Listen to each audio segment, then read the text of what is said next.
usted quería saber de dónde sale la palabra pergamino, pues viene de esta ciudad que se llama Pérgamo. También era una ciudad extremadamente religiosa. Tenía templos para los dioses griegos y romanos, incluso 3 templos dedicados a la adoración del emperador. El primer culto imperial fue dedicado al emperador César Augusto en la época de Domiciano, a finales del primer siglo. Cuando Ciro el Grande conquistó a Babilonia, no toleró la adoración al dios Mitra, porque él era monoteísta, según una religión conocida como Zoroastro. 16 años después, otro hombre llamado Darío I, rey persa y también practicante de esta religión, mandó matar una buena cantidad de los sacerdotes que eran llamados caldeos, magos o adivinos y que oficiaban para el dios Mitra. Y en el año 482, otro rey persa, Artajerjes, ejecutó otra gran cantidad de ellos que aún habían quedado en Babilonia, lo que hizo que los pocos que quedaron huyeran. ¿Y dónde llegaron todos los sacerdotes que adoraban al rey Mitra? A Pérgamo. Y allí ellos empezaron a propagar esta religión falsa. Así que en el año 67 antes de Cristo, Pompeyo, general de las tropas romanas, hizo una campaña en Asia Menor, en Pérgamo, y allí adoptaron ese dios, al dios Mitra, que era el dios Sol, y los sacerdotes, magos y caldeos serían sus servidores. Así que vamos a leer Apocalipsis Dice, 2:12. 2:12 dice, y escribe el ángel de la iglesia en Pérgamo, el que tiene la espada aguda de 2 filos, dice esto. Muy bien, escribe entonces a la iglesia de Pérgamo. Jesús se presenta aquí como el que tiene la espada aguda de 2 filos. Él quiere que esta espada penetre en el corazón para sacar de allí el pecado. Si no lo permitimos, un día enfrentaremos la espada, pero de la retribución. Era el emperador quien podía quitar o dar la vida a quien quisiera, pero Cristo nos dice que no tengamos miedo, pues Jesús lleva la espada de 2 filos. Apocalipsis 2:13. Y yo conozco tus obras y dónde moras, donde está el trono de Satanás, pero pero retienes mi nombre y no has negado mi fe, ni aun en los días en que Antipas, mi testigo fiel, fue muerto entre vosotros donde mora Satanás.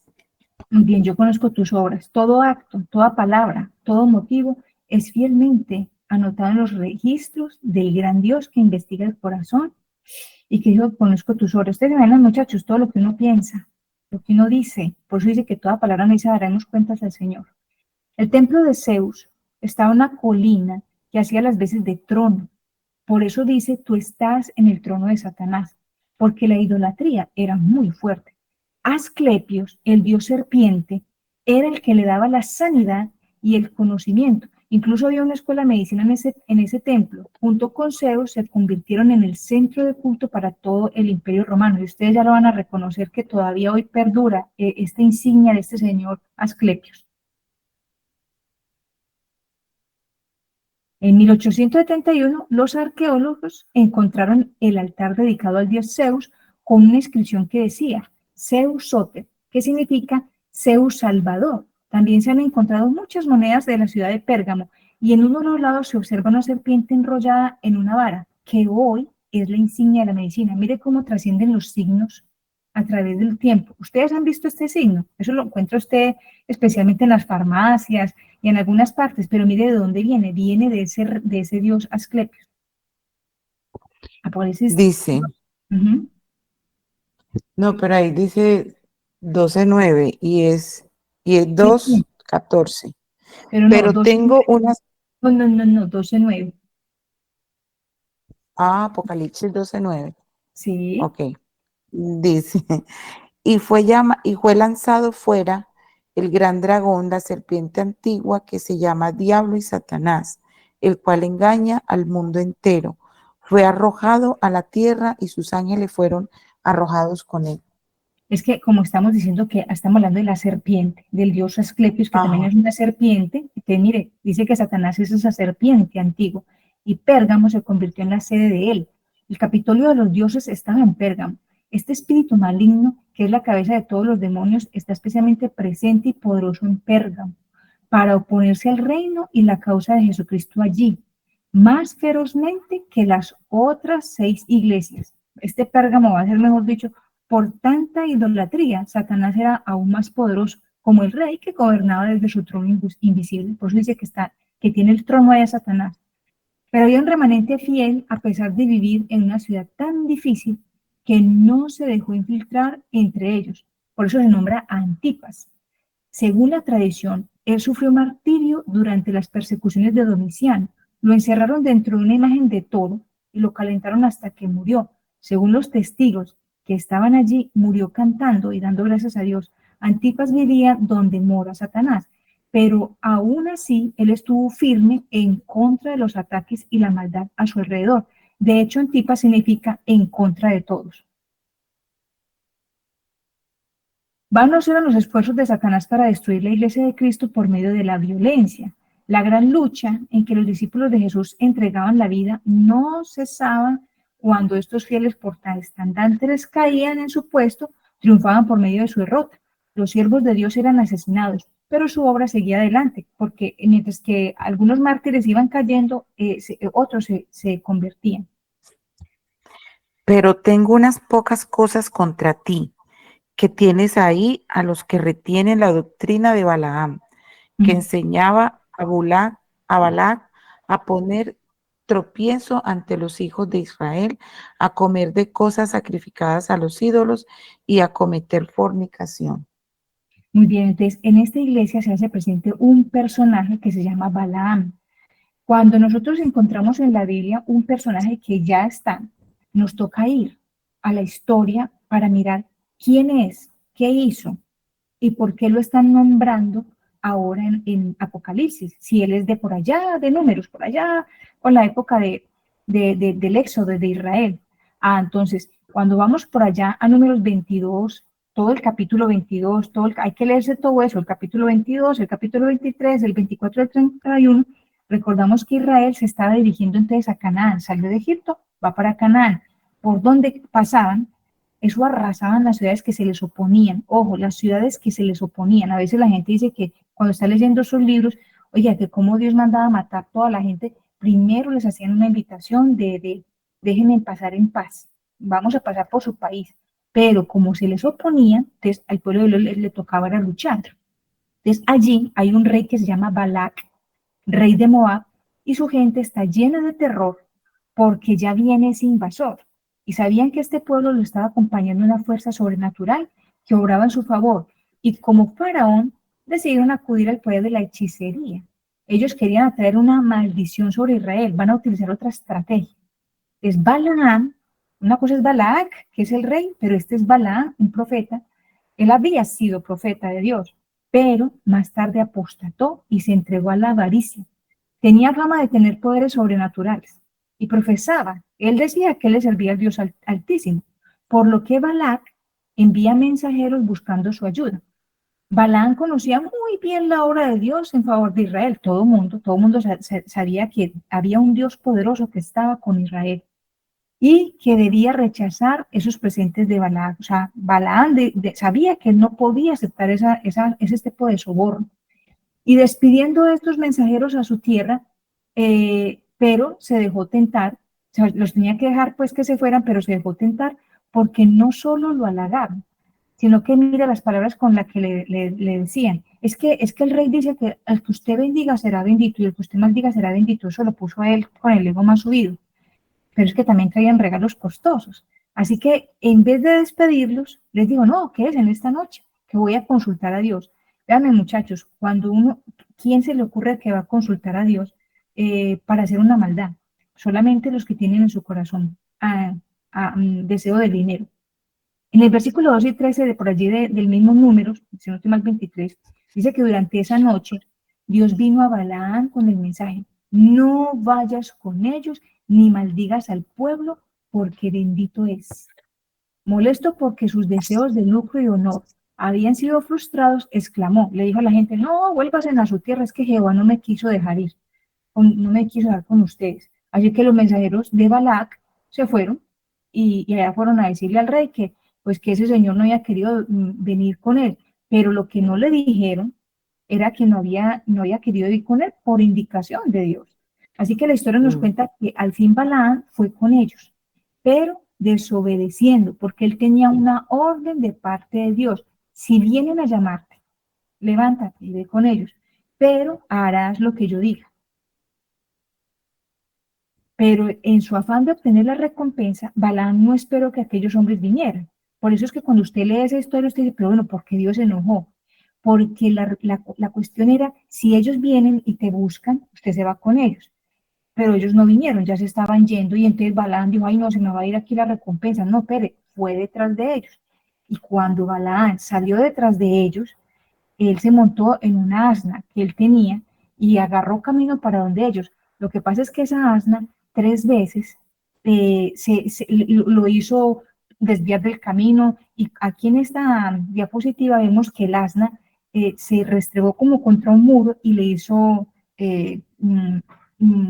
dañar, lastimar el pie a él. Oiga, y este hombre se baja de ahí, de esa asna, y empieza entonces a pegarle. La cosa es que el asna está viendo un ángel, nada más y nada menos el ángel de Jehová, que está ahí de frente, con una espada en la mano. La siguiente. La historia entonces nos cuenta que aunque Balaán quería maldecir al pueblo de Dios, no se le permitió. Aunque se me olvidó decirles una cosa con respecto a la burra, que en ese momento cuando agarró a darle a la burra, es increíble que Dios le abrió la boca a ese animal. Y la burra le preguntó a Balaam, ¿pero por qué me pega? Y el otro, no, porque usted se me interpuso. Sí, claro, uno le va a poner a hablar con un animal así como el perro de la casa suyo empezó a hablarle y usted responderle. Oiga, lo que es uno tener la mente cerrada de que ahí hay mm. algo sobrenatural que está pasando. Este señor estaba enceguecido solo por la plática que le estaban ofreciendo. Entonces nos dice que Balaam quería maldecir al pueblo de Dios. Él quería, pero no se le permitió. Antes, por el contrario, cuando él hablaba, le salían era puras bendiciones. Entonces eso despertó obviamente la furia de Balac. Balac dijo, no, pero es que yo lo traje aquí fue para que maldijera al pueblo, al menos no lo bendiga. Entonces, tentado por la promesa de ricos regalos, recurrió a encantamientos contra Israel y quiso, por medio de sacrificios ofrecidos al Señor, vea lo que es la ceguera, él le ofreció sacrificios al Señor para poder invocar el nombre de Dios y maldecir el pueblo, pero el Espíritu de Dios se opuso a la maldición que el profeta apóstata trataba de pronunciar, y éste se vio obligado a exclamar, ¿cómo maldeciré a quien no ha maldecido Dios? En aquel tiempo el pueblo de Israel era fiel a Dios. Oiga, y saben una cosa, yo saqué una vez un sermón de esto, y dice que en aquel tiempo el pueblo de Dios era fiel a Dios, era un pueblo quejón, era un pueblo que cada rato le sacaba, mejor dicho, ese Moisés, yo no sé cómo hacía para tenerle Así. paciencia a este pueblo, porque era duro de corazón. Oiga, y cuando vienen a maldecir a este pueblo, Dios sale como una mamá, como una leona, y hay de que me toquen a la hija. Por eso es que yo les digo a ustedes, mi muchacho, los matrimonios, en nuestros hijos, cuando están así consagrados a Dios, no hay poder humano que les llegue una maldición, porque Dios dice, ¿cómo voy a maldecir? Especialmente el matrimonio que tiene la bendición. ¿Cómo voy a maldecir a quien Dios no maldecir? Y el Señor dice que veía a Israel sin ningún pecado. Imagínense, pues mientras siguiera obedeciendo a su ley, porque ellos trataban, a pesar de su rebeldía, ellos obedecían la ley de Dios, ningún poder de la tierra o del infierno había de prevalecer contra él, así mismo con nosotros mis muchachos.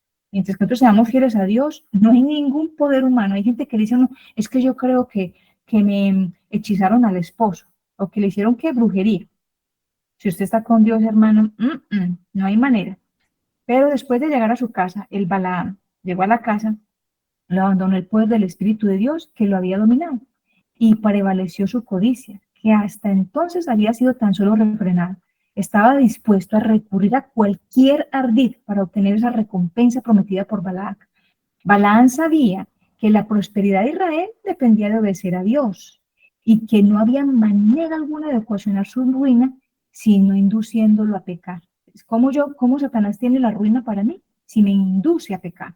Entonces decidió entonces conseguir el favor de Balac, aconsejándole a los moabitas, o sea, a su pueblo, el procedimiento que se debía seguir para traer una maldición sobre Israel. Le va a decir qué hay que hacer para que el pueblo caiga. Entonces regresó inmediatamente a la tierra de Moab y les puso los planes al rey. Los moabitas mismos estaban convencidos de que mientras Israel permaneciera fiel a Dios, él sería su escudo. El proyecto propuesto por Balaam consistía en separarlos de Dios, induciéndolos a la idolatría. Si era posible hacerlos participar en el culto licencioso de Baal y Astarte, ello los enemestaría con su omnipotente protector.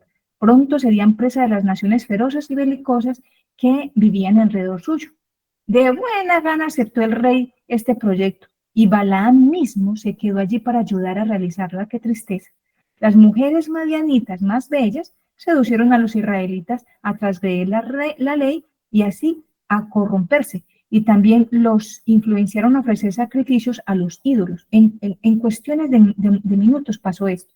Los embobaron y cuando menos pensaban, estaban ahí frente a este diablo que está allí, que se llama Baal, y inmediatamente se vio cómo caía la maldición de Dios sobre su pueblo y cómo millares eran víctimas de sus juicios. Ahí en el número 25, 1 a 3, dice que murieron muchísimos israelitas. Muchos de los israelitas fueron persuadidos por Balaam. ¿Y por qué? Porque lo consideraban como profeta de Dios. Y aquí hay una advertencia para nosotros. Ojo, no cualquiera es profeta. Y no cualquiera puede venir a mí a decirme, yo soy profeta de Dios. Si yo confío en un profeta así, sin primero hacerle la prueba, estoy perdida. Tienes ahí entonces, nos está diciendo Apocalipsis, que ahí en Pérgamo está la doctrina de Balaam. ¿Y entonces qué es la doctrina de Balaam? Pues que Balaam es un prototipo de todos los maestros corruptos. Balaam combinaba los pecados de la inmoralidad e idolatría para agradar a Balac, que es el rey de Moab, porque él no podía maldecir a Israel directamente.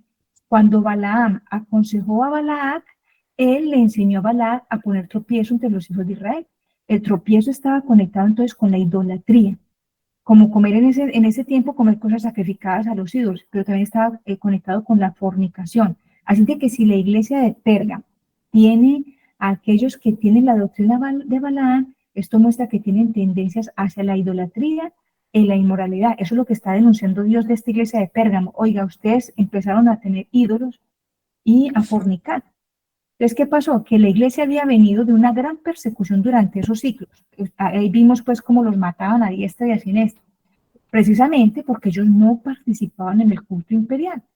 Pero la persecución más extendida fue llevada a cabo por Diocleciano en el 303. Pero luego llegó otro emperador que se llamó Constantino el Grande, quien según los historiadores quería conseguir la aprobación unánime y la sumisión total a su autoridad de todos los estamentos, por lo que decide unirse al cristianismo. Ustedes se acuerdan que hay un dicho que dice que si yo no puedo contra el enemigo, me uno a él. Pues este señor está utilizando eso. Digo, pues qué carambas. Vea, eso matamos y matamos cristianos y eso antes más se propaga. Pues me les voy a unir. Y supuestamente él, con una propaganda política que él hizo, esto se da porque todas las religiones presentes, el cristianismo era la religión dominante del Imperio Romano. Él dijo, pues a ver, aquí la que está dominando es el cristianismo, pues me uno a los cristianos. Y se unió el famoso Constantino. Para el año 313, con el edicto de Milán, que este señor lo está firmando, él despenalizó el culto cristiano, es decir, no, hágalo, ya pueden adorar a Jesucristo. Eso lo consideró un triunfo de la iglesia, qué maravilla, ya por fin. Pero Satanás no se iba a quedar de brazos cruzados. Él no pudo destruir a la iglesia naciente, y así como Balac no pudo maldecir a Israel, ahora la va a infiltrar a la iglesia, que era fiel con doctrinas, la va a infiltrar con doctrinas falsas. Los va a inducir a la idolatría y a la inmoralidad, y es una estrategia para destruirla desde adentro. Él la estaba persiguiendo desde afuera, pero ahora la va a destruir desde adentro con ritos y ceremonias que no son bíblicos, sino que vienen del paganismo. Hay mucha historia que se les recomienda investigar acerca de este emperador. Usted no que se meta ahí en Google. ¿Quién fue Constantino el Grande? Y usted se va a quedar asombrado de todo lo que este señor hizo. Este señor, como se dice en Antioquia, hizo ochas y panochas. Él marcó la transición de Roma pagana a la Roma papal. Constantino era adorador del dios Mitra, o conocido también como el dios Invictus. Según él, este Constantino, en una de las batallas que salió él tuvo una visión en donde vio en el cielo a su Dios, o sea, a su sol, pero a la vez vio la cruz. y una voz que supuestamente le dijo, con este signo venceréis. ¿Con cuál signo? Con esa combinación del sol y de la cruz. Entonces él en ese momento supuestamente se convierte. No, no, no, aquí me habló Jesús, pero por los cambios que hizo, se puede ver a un estratega astuto que hizo de los cristianos sus amigos para impulsar la expansión del imperio. Vamos a ver este año qué hizo. Entonces, los que anteriormente habían sido perseguidos, ahora veían levantar basílicas. Él mismo se encargó de levantar esas capillas. Constantino fue considerado como un santo, e igual a los apóstoles, por su ejemplo como monarca cristiano. Él mismo se declaró como máximo pontífice del Estado religioso, y como tal, esto le daba, según él, derecho a dirigir las ceremonias del culto tradicional, o así como se comenzó a hacer una mezcla entre el cristianismo y el paganismo. El cardenal Henry, en su libro Newman, esto es un cardenal católico, mire lo que escribió. Eusebio nos habla de varias formas que usó Constantino a fin de recomendarle la nueva religión a los paganos. Le incorporó al cristianismo los ornamentos externos a los cuales los paganos estaban acostumbrados, el uso de los templos dedicados a santos. Eso era una cosa pagana y él empezó a introducirla. Incluso lámparas y velas. Usted, ¿pero de dónde sale eso? De ahí, el agua bendita, las procesiones, bendiciones sobre los campos, vestiduras sacerdotales, incluso el anillo de matrimonio, son de origen pagano, pero fueron santificados por la adopción en la iglesia. Entonces, este cardenal católico reconoce, oiga, nuestra iglesia fue infiltrada. Para el año 337, Constantino nombró al obispo de Alejandría como pontífice, que quiere decir puente entre Dios y los hombres. Luego lo llamó vicario de Cristo, papa y padre de la iglesia. Este término no existía, ni ese cargo. Se legalizó también el bautismo de infantes por aspersión, cuando el bautismo original es por inmersión. Ustedes recordarán por allí cuando Jesús se bautizó, él se sumergió totalmente en el agua y luego salió. Que ya lo habíamos visto también en los muebles de la fuente, del lavacro. Pero ellos quisieron, como están haciendo un dominio de todo el imperio, era demasiada gente que había que bautizar, lo convirtieron en aspersión. Esto con el fin de que si usted era católico y tenía un hijo, pues automáticamente usted se convertía en católico. De esa manera, el niño que naciera venga para acá de una vez. Pero esto no es bíblico. Satanás le ofreció al obispo que él reinara sobre los poderes. Obviamente no fue Satanás que se presentó directamente, sino que usando a Constantino, le ofreció los poderes civiles del mundo, tal cual como cuando llevó a Jesús a un monte alto, donde le dijo, todo esto te daré si postrado me adorares. Jesús rechazó esa oferta, pero la iglesia la aceptó. Aquí vemos la avaricia de Balaán por recibir honores y riquezas. Y así fue como el Papa vino a ser reconocido como vicerregente de Dios en la tierra, dotado sobre toda autoridad, sobre la iglesia y sobre el Estado. Una vez suprimido lo que pudiera descubrir el error, Satanás hizo lo que quiso. Ustedes, Marce, esto es sobre el año. Estamos hablando cuando Constantino se montó, que es del 300 y punta para adelante. Bueno, estamos comenzando. Entonces dice que obviamente muchos cristianos piadosos lucharon contra todas estas herejías, pero lo irónico fue que estos fueron llamados herejes. Imagínense, a los cristianos que estaban buscando fueron llamados herejes por estar en contra de la iglesia madre.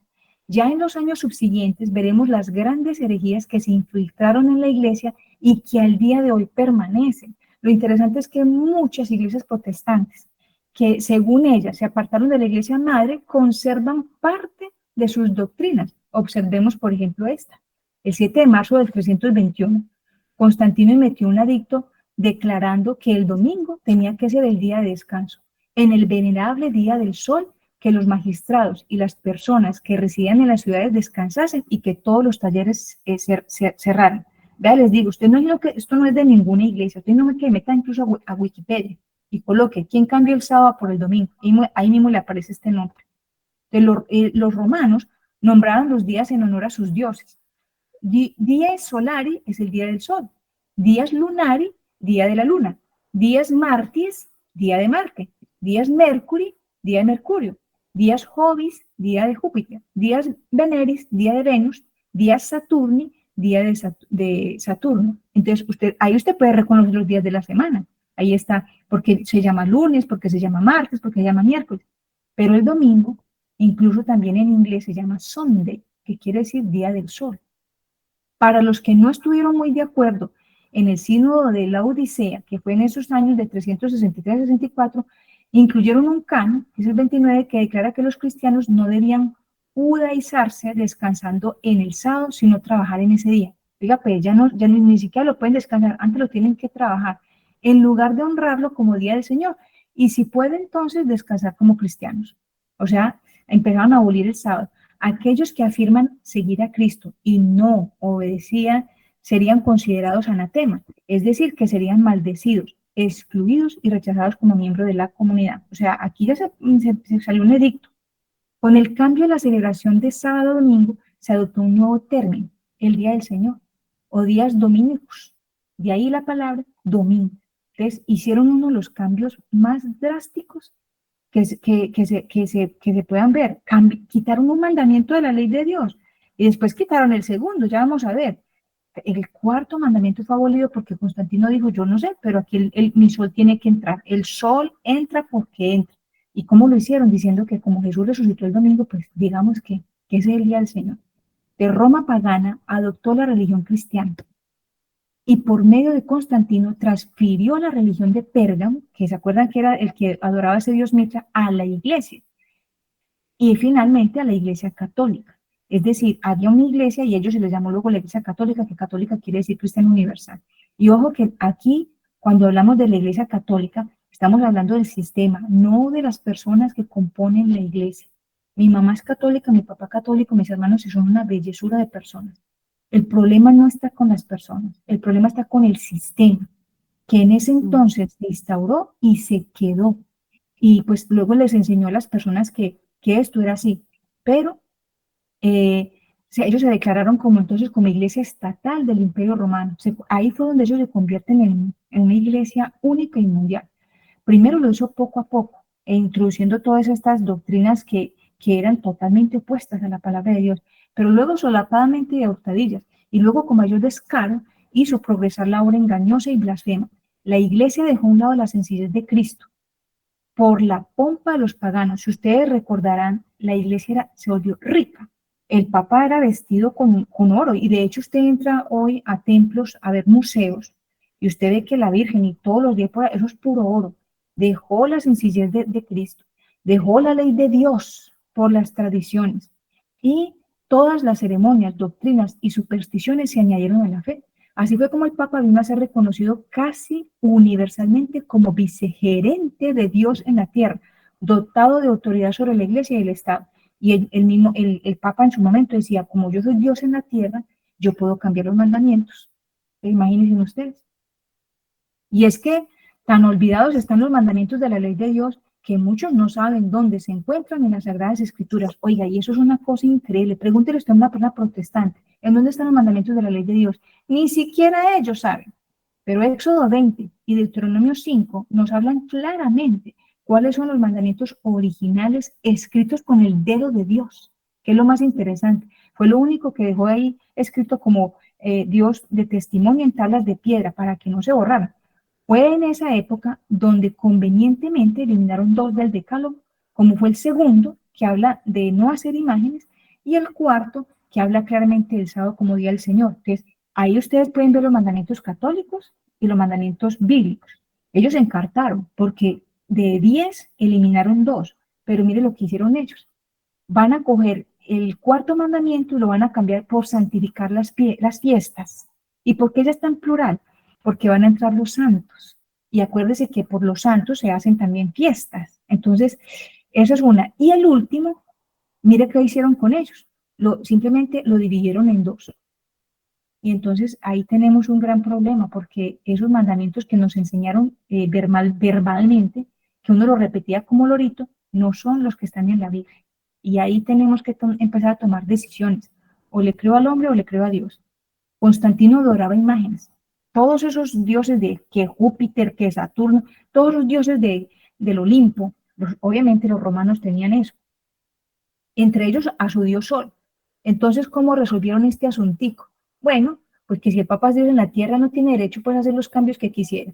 ¿Y qué tal si llamamos a las divinidades paganas santos?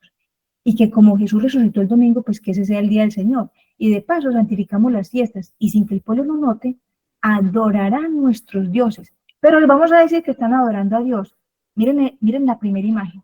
Eso es lo que se llama el Altísimo. El Altísimo no, el Santísimo. Pero si usted ve, es nada más y nada menos que el Dios de Constantino, que es el Sol, su Dios Sol, con la cruz, que fue lo que él vio ese día. Y mire, por toda parte empezaban a meter el sol en la iglesia. Y qué pesar, la gente se arrodilla frente a esto no sabiendo que esto no es ningún santísimo. Y enseguida, si ustedes ven los santos, mire que también le colocan una aurora, el sol. Entonces, curioso que los santos también lleven ese círculo dorado en la cabeza y que María cargue un bebé como la diosa egipcia del cielo. Entonces, ¿qué hicieron ellos? Miren la diosa egipcia del cielo, ahí la tienen ustedes. Pues digamos que es María, y tenga, mijo. Y digamos que Júpiter, pues digamos que es Pedro, y tenga. Empezaron a meter eso en la iglesia. Obviamente corrió sangre, porque como les digo, hubo gente que dijo, no, no, no, no, no, esto, yo no puedo hacer esto. Ah, no. Entonces usted es un hereje, porque se está oponiendo contra la iglesia. Qué pesar. Ya en el libro de Daniel, vamos a leerlo, Daniel 7:25, nos advertía que vendría un sistema que hablaría palabras que uno leer directamente de la Biblia. Daniel 7:25. Bueno, 7:25 dice, y hablará palabras contra el Altísimo, y a los santos del Altísimo quebrantará, y pensará en cambiar los tiempos y la ley, y serán entregados en su mano hasta tiempo y tiempos y medio tiempo. Bueno, la profecía del tiempo y tiempo y mitad de tiempo la vamos a hacer más adelante. Pero aquí ustedes pueden ver que ya estaba profetizado, que iba a hablar palabras contra el Altísimo. ¿Y qué es eso? ¿Qué es hablar palabras contra el Altísimo? Contra el Altísimo es blasfemar. Pero bueno, dígame qué es blasfemia. Vamos a leer Marcos 2 del 1 al 8. Marcos 2 del 1 al 8. ¿Qué es blasfemia? Bueno, dice, entró Jesús, 2 del 1 al 8, entró Jesús otra vez en Capernaum después de algunos días y se oyó que estaba en casa. E inmediatamente se juntaron muchos de manera que ya no cabían, ni aún a la puerta, y les predicaba la palabra. Entonces vinieron a él unos tras un paralítico que era cargado por 4, y como no podían acercarse a él a causa de la multitud, descubrieron el techo de donde estaba, y haciendo una abertura bajaron y el lecho en que yacía el paralítico. Al ver Jesús la fe de ellos, dijo al paralítico, hijo, tus pecados te son perdonados. Ahí está con rojo, ¿no? Porque eso quiere decir que lo dijo Jesús. Estaban allí sentados algunos de los escribas, los cuales cavilaban en sus corazones. ¿Por qué habla este así? Blasfemas, dice. ¿Quién puede perdonar pecados sino solo Dios? El 8 dice, y conociendo luego Jesús en su espíritu que cavilaban de esta manera, dentro de sí mismo les dijo, ¿por qué caviláis así en vuestros corazones? Muy Leo el bien. 9. Bueno, sí. ¿Qué es más ¿Qué es fácil más fácil decir al paralítico, tus pecados te son perdonados, o decirle, levántate, toma tu lecho y anda? Pues para que vean que el Hijo del Hombre tiene potestad para perdonar pecados, a ti te digo, toma tu lecho y anda. Entonces, ¿qué pasa? Jesús le acaba de decir a una persona, tus pecados te son perdonados, pero para decir que usted puede perdonar pecados, es porque usted es Dios. Por eso es que estas personas dicen, ¿por qué blasfema? Porque ellos no consideraban a Jesús Dios, pero nosotros sabemos que Jesús sí era Dios y él sí tenía potestad para perdonar pecados. Entonces, blasfemia es que un ser humano diga, yo puedo perdonar pecados. No se puede. El único que puede perdonar pecados es Dios, según la Biblia, y por eso allí dice blasfemia, blasfemia es eso. Y mire otro caso para que usted sepa qué es blasfemia. Juan 10, 32 y 33. Dice, Jesús les respondió, muchas buenas obras os he mostrado de mi Padre, ¿por cuál de ellas me apedreáis? Le respondieron los judíos diciendo, por buena obra no te apedreamos, sino por la blasfemia, porque tú siendo hombre te haces Dios. Entonces, ¿cuál es otra de las blasfemias? Siendo hombre, hacerse Dios. Entonces tenemos ahí dos, eso es lo que se llama hablar palabras contra el Altísimo, porque están desmintiendo la Biblia, se están colocando en el lugar de Dios y pues están blasfemando. También nos dice allí que pensará cambiar los tiempos y la ley. Pues efectivamente eso fue lo que pasó. Cambiaron dos mandamientos. El cuarto, que es el único que tiene que ver con tiempo. Oye, que dice que pensará cambiar los tiempos y la ley. El cuarto mandamiento, la del sábado, es el único que tiene que ver entonces con tiempo. Pasando el sábado hacia el domingo. En la Biblia no hay evidencia de que Dios haya hecho cambios a la ley. Muchos tienen como respuesta que cuando Jesús murió, allí quedó clavada la ley. Pero recordemos que habían leyes ceremoniales, que se acuerdan que habían también unos sábados ceremoniales. Eso fue todo lo que quedó clavado en la cruz. Pero la ley moral jamás va a cambiar, ni será abolida. Hoy en día no se puede matar, no se puede robar, no se puede mentir. Todos están vigentes. Además, y como hemos visto, fue un simple mortal quien hizo el cambio, no Dios. Entonces, a veces uno se encuentra con cualquier hermanito protestante y ellos dicen y le dicen, no, la ley quedó clavada en la cruz. Entonces yo les digo, o sea que ya puedo ser infiel a mi esposo. No, puedo matar. No, les nombro todos los mandamientos. Y cuando le digo, y puedo guardar el sábado, no, ese sí quedó clavado en la cruz. No tiene sentido. Con el ingreso de las imágenes se aceptó la doctrina de la inmortalidad del alma, que ya la habíamos empezado a ver ayer. Creencia que se tenía desde épocas antiguas, de que cuando una persona muere, pues que se va para el cielo o el infierno. El espiritismo abre el campo a espíritus seductores y a doctrinas de demonios, y de este modo se dejará sentir en las iglesias la influencia de ángeles malos. Esto fue necesario para justificar la veneración de las imágenes. Es que, ¿cómo iban a meter esos santos ahí? La gente decía, no, el segundo mandamiento dice que no podemos tener ninguna imagen ni adorar a ninguna persona. No, no, no, dijeron ellos, no, no, no, es que estos son santos. Pero la cosa es que ya habían muerto. Ah, no, no, lo que pasa es que sí, pero pues es que ellos viven. O sea, mire cómo nos fueron engañando y entonces no se puede. En la Biblia es claro que la muerte es comparada con el sueño. Juan 11, 11, 14. Hay que leer esto porque esto es lo que nos dice la doctrina del estado de los muertos. ¿Qué dice Juan 11, 11, 14? Dicho esto, les dijo después, nuestro amigo Lázaro duerme, mas voy para despertarle. El 14, ¿cierto? O sea, salta el 14.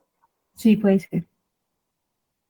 Entonces Jesús les dijo claramente, Lázaro ha muerto.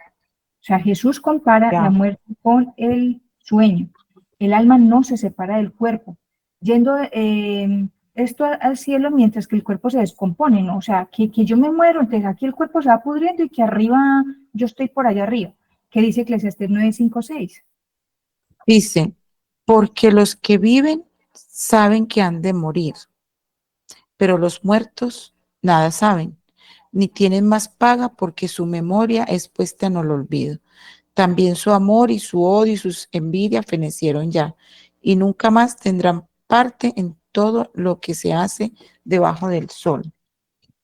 Tal cual. ¿Por qué nunca más van a tener parte de lo que se hace debajo del sol? Porque si yo morí en Cristo, pues ya me voy para el cielo y si me voy a ir con él unos 1000 años allá y luego vamos a regresar acá. Ya ningún negocio voy a tener. Y si soy impía, pues tampoco. No, no hay nada que tenga que ser un muerto. Dice claramente, el vivo sabe que ha de morir, pero el muerto nada sabe. Él no tiene injerencia en ninguna de esas. ¿Y qué dice primera de Corintios 15? En un abrir y cerrar de ojos, a la final trompeta, porque se tocará la trompeta y los muertos serán resucitados incorruptibles y nosotros seremos transformados, porque es necesario que esto corruptible se vista de incorrupción y esto mortal se vista de inmortalidad.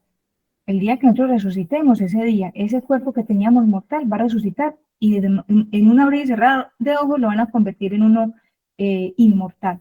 Entonces, Satanás engañó a Eva en el Edén distorsionando la verdad, creando dudas, negando descaradamente lo que Dios dijo. La afirmación de Satanás, no morirán. ¿Se acuerdan? Él le dijo, no, ustedes no van a morir. En el contexto de comer el fruto, era una clara contradicción de lo que Dios había anunciado. A lo largo de los siglos, Satanás ha utilizado la misma estrategia. Socava la confianza en la palabra de Dios, contradice la voluntad revelada de Dios, distorsiona las escrituras y a veces tan descarado es él que cita la Biblia, pero obviamente a su conveniencia. Apocalipsis 2:15. Bueno, y también tienes a los que retienen la doctrina de los nicolaítas, la que yo aborrezco. ¿Se acuerdan que Éfeso no aceptó esa doctrina de los nicolaítas? Pero ahora la retiene. Jesús alabó a los cristianos de Éfeso porque odiaban esas doctrinas, pero esta la tiene, retenía sus doctrinas. El nombre Nicolaos literalmente significa el conquistar al pueblo. De acuerdo con antiguos comentaristas, los nicolaístas también aprobaban la inmoralidad. Ellos reclamaban la justicia de Cristo mientras pisoteaban su santa ley. Decían que lo único que necesitaban es creer en Jesús, sin importar lo que se practicara. El Redentor del mundo advirtió a sus discípulos contra esta falsa enseñanza que era y continuaría siendo el más grande obstáculo para el progreso de la verdad, de los famosos falsos profetas y falsos cristos. Satanás primero intentó entonces destruir, matar. Sin embargo, muchos permanecieron fieles. El evangelio siguió difundiéndose y la iglesia creció. Como resultado, cambió de estrategia. Decenas de paganos se bautizaron, pero sin una instrucción completa a la verdad. El error inundó la iglesia y a medida que los dirigentes fusionaban las verdades de las escrituras con las costumbres populares, los siglos IV y V fueron épocas de sincretismo cuando los líderes eclesiásticos mezclaron las prácticas paganas con las doctrinas cristianas. Entonces, las persecuciones empezaron a cesar, pero llegaron peligrosas seducciones. No había convicción de pecado. Le propusieron a los cristianos que hicieran concesiones, pues que no fueran tampoco tan fanáticos, que modificaran parte de su fe. Y así, bajo el manto del cristianismo, Satanás se introduciría en la iglesia para corromper la fe de los creyentes y apartarlos de la palabra de la verdad. Se realizó entonces la unión del cristianismo con el paganismo. Si ellos podían engañar a los seguidores de Cristo e inducirlos a ofender a Dios, decaería su resiliencia, su fuerza, su estabilidad vendría a ser presa fácil, que fue lo que hizo Balaán con el pueblo de Dios. El apóstol Pablo dice que los que creen en Jesús padecerán persecución. Eso es de ahí. El que, mejor dicho, diga yo soy cristiano y lo proclame y viva una vida así cristiana, va a ser perseguido. La pregunta es, ¿por qué entonces parece adormecida la persecución en nuestros días? Miren la respuesta. El único motivo es que la iglesia, y ahí nos incluye, se ha conformado a las normas del mundo y por lo tanto no despierta oposición. El evangelio es popular porque es transigente. Reavivan la fe y el poder de la iglesia primitiva y el fuego de la persecución volverá a encenderse. Cuando Constantino se convirtió, se dio esa unión de la iglesia y el Estado. Lo malo fue que en vez de que la iglesia transformara el mundo, fue esta quien transformó la iglesia y empezaron a entrar las tradiciones. En el 330 cambió el nombre de la capital por Constantinopla en honor a su nombre. En el 352 aparecen las tribus bárbaras. Eran pueblos que habitaban en las regiones fronterizas del Imperio Romano, los cuales empezaron a invadir sus vecinos hasta que debilitaron el reino y en el 476 Roma occidental, con todos esos emperadores, llegó a su final. Pero entonces, ¿quién quedó gobernando? Cuando la figura del emperador desaparece, queda el obispo visto como padre o papa. Hubieron 3 tribus bárbaras que no estaban de acuerdo con el papa. Los que fueron los érulos, los ostrogodos y los vándalos, los cuales fueron derrotados en las cruzadas del 538, cuando iniciaba la Edad Oscura. Apocalipsis. Dice, por tanto, arrepiéntete, pues, si no, vendré a ti pronto y pelearé contra ellos con la espada de mi boca. Entonces, Dios nos está diciendo que nos arrepintamos, es decir, que nos devolvamos al principio de la iglesia apostólica, del principio bíblico, que yo me deshaga de todas estas doctrinas que no son verdaderas y que me apegue solo a la palabra de Él. Porque si yo no me apego a esa palabra, entonces la espada que saca el pecado y destruye, pues un día me va a destruir ahí como fue Balaán también destruido. ¿Sabían ustedes que Balaán murió en una de las incursiones de Israel, murió destruido por la espada. Pues la suerte de Balaam fue semejante a la de Judas, y los caracteres de ambos son bastante parecidos. Trataron de reunir el servicio de Dios y de Mamón, querían las dos cosas, y fracasaron completamente. Balaam reconoció al verdadero Dios y profesaba servirle. Judas creía en Cristo como el Mesías y se unió a sus discípulos, pero Balaam esperaba usar el servicio de Jehová como escalera para alcanzar riquezas y honores mundanos. Al fracasar en esto, tropezó, cayó y se perdió. Judas esperaba que su unión con Cristo le asegurara riquezas, porque él quería, no, Cristo que se monte del reino, yo que voy a ser el segundo. El Mesías estaba, porque él pensaba también que iba a establecer el Mesías. El fracaso de sus esperanzas lo empujó a la apostasía y a la perdición. Tanto Balaam como Judas recibieron mucha iluminación espiritual. Ambos gozaron de grandes prerrogativas, pero un solo pecado que ellos abrigaron en su corazón envenenó su carácter y causó su destrucción. Dice, el que tiene oído, oiga lo que el Espíritu dice a las iglesias. Al que venciere, daré a comer del maná escondido y le daré una piedrecita blanca y en la piedrecita escrito un nombre nuevo, el cual ninguno conoce sino aquel que lo recibe. Debo decirles que todo lo que estoy leyendo o todo lo que dice de las iglesias está en rojo. Todo eso lo dice Jesús.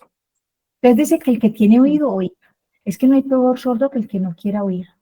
La Biblia es clara y contundente y yo me tengo que apegar a ella. Así no, es que mis papás, es que toda la vida, no, yo me acuerdo cuando yo estudié esto, yo decía, es que no puede ser. Yo les digo una cosa, a mí me dio mucha rabia darme cuenta que me habían engañado. ¿Cómo me engañaron con algo tan sagrado? ¿Cómo era posible que yo me iba para la iglesia a adorar a Dios y mentiras que lo que estaba haciendo blasfemias? Uno no juega con eso. A mí me dio mucha rabia.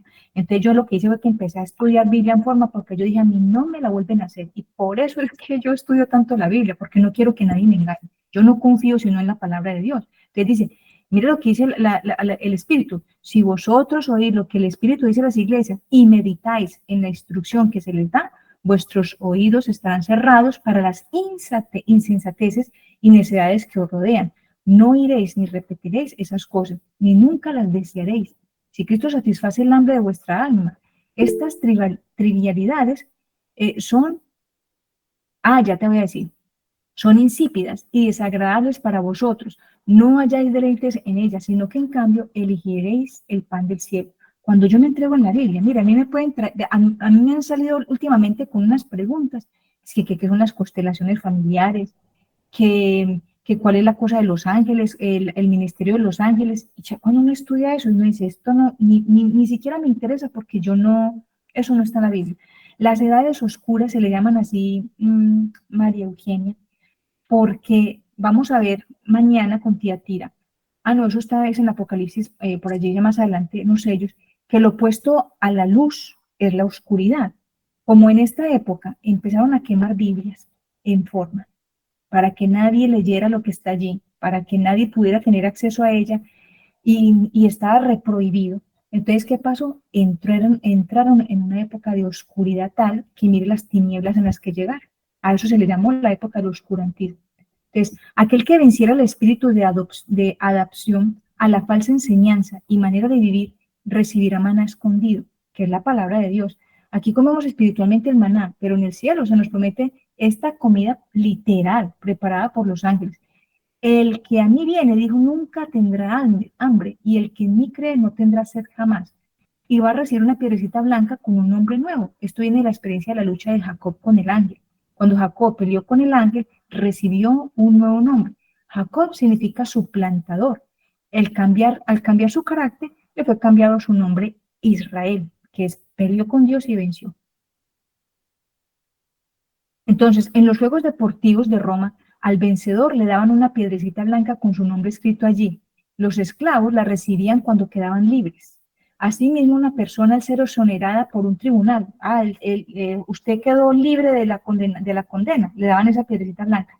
Pues la piedrecita será como el certificado romano que quien lo portaba podía participar de todos los privilegios del reino. Asimismo, Dios da acceso al reino de los cielos con esta piedrecita blanca. ¿Qué dice Isaías 62, 2? que es el último. Isaías 62:2 dice, Si lo tienes, léalo. entonces verán las gentes tu justicia y todos los reyes tu gloria, y te será puesto un nombre nuevo, porque la boca de Jehová lo ha hablado y Jehová lo nombrará. Entonces, ahí terminamos la presentación de Pérgamo. ¿Alguna pregunta sobre esta iglesia? Ahí les toca comer historia. ¿Se acuerdan que dijimos que nosotros utilizábamos el método historicista? Eso quiere decir que comparamos lo que la Biblia nos dice con la historia y vamos a ver si la historia cumplió con lo que la iglesia de Pérgamo hizo, y eso encaja perfectamente. No hay ninguna cosa que uno diga, oiga, pero esto no es así. Y por eso yo me dediqué también a estudiarles, a hacerlo versículo por versículo, para ver eso, cómo encajaba en la historia. Y sorprendentemente, esto pasó. Se le llaman entonces edades oscuras por tanta tiniebla. Es que este señor Constantino hizo demasiados cambios. Es más, vamos a entrar ya mañana a la época de los 1260 años, que es cuando está la iglesia reinando sola. Nadie se le opone porque es un tremendo sistema que nadie se le puede oponer. Entonces, porque cuando usted diga, de una, a la hoguera. ¿Alguna pregunta? Tremendo, Marce. Hay muchas cosas que sí, definitivamente. O sea, yo sí había escuchado mucho de cómo surgió, por eso te pregunté lo del año, ¿cierto? Pero sí, hay muchas cosas que de pronto yo desconocía de la historia. Pero como dice usted, uno puede ir a cualquier libro de historia, incluso al mismo Google, y encontrar toda esa historia. Exacto, con este History Channel, con todos esos canales, usted no que investigue cómo eran esos, cómo fue esa unión de la iglesia con el Estado. Y recuerden, por allá eso está en Daniel, en el capítulo 2, si no estoy mal, como 44, 45, donde dice que ellos iban a hacer unas mezclas, donde el barro se une con el hierro, y esas mezclas, ¿se acuerdan que se casaban reyes? Venga, présteme su hija para que no peleemos, y entonces hacían unas mezcolanzas ahí, pero eso nunca funcionó. Entonces, mis muchachos, ahí seguimos. Mañana sigue Tiatira, que eso también es pesado. Aquí lo importante es aprender, que nos quede claro todo. Maravilloso y bondadoso Señor, hoy Padre Santo damos gracias por el privilegio de tener tu palabra abierta y libremente para nosotros, traducida en nuestro idioma, porque sabemos que hubo épocas en donde estaba prohibido incluso traducirla. Eso trajo también mucho derramamiento de sangre. ¿Cuánta gente, Señor, tú colocaste en el corazón de estas personas el avanzar sin miedo? Y hoy cada quien tiene una Biblia en su idioma gracias a que alguien expuso su vida por eso.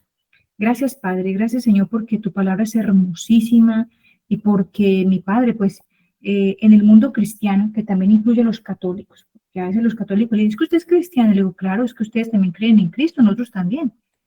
Si nosotros todos somos cristianos, tenemos que ir a la única fuente, que es la Biblia. Pero lo bonito que la Biblia tiene es que cualquier persona que con humildad se acerque a ella buscando la verdad, la va a encontrar, porque el mismo espíritu que inspiró la Biblia es el mismo espíritu que va a guiar a la persona. Así que, mi Señor, es lo que pedimos humildemente, que tu Santo Espíritu nos conduzca, que podamos constatar estas verdades, y que, bueno, gracias porque la tecnología nos permite buscar estas citas bíblicas, no sé, si alguno quedó con la duda, bien puede colocar ahí en Google qué dice la Biblia sobre el domingo, qué dice la Biblia sobre, por ejemplo, los santos, y facilito le va a salir los textos. Si no le salen textos, la respuesta es más que clara, es porque no los hay. Así que, mi Señor, lástima que la iglesia se dejó infiltrar por avaricia, y Señor, aquí estamos tus hijos que queremos seguir la verdad, y no más que la verdad es que nosotros no seguimos tampoco una iglesia, nosotros seguimos a Cristo, el dueño de la iglesia, a Él sí. Perdónanos y síguenos iluminando, y ayúdanos a aferrarnos a tu verdad y solo a ti, porque es necesario obedecer a Dios antes que a los hombres. Bendice a cada persona que está aquí con nosotros, su familia representada. Guíalos, guíame, y que, Señor, podamos contar con tu protección y con tu bendición. En el nombre de Jesús. Amén. Amén.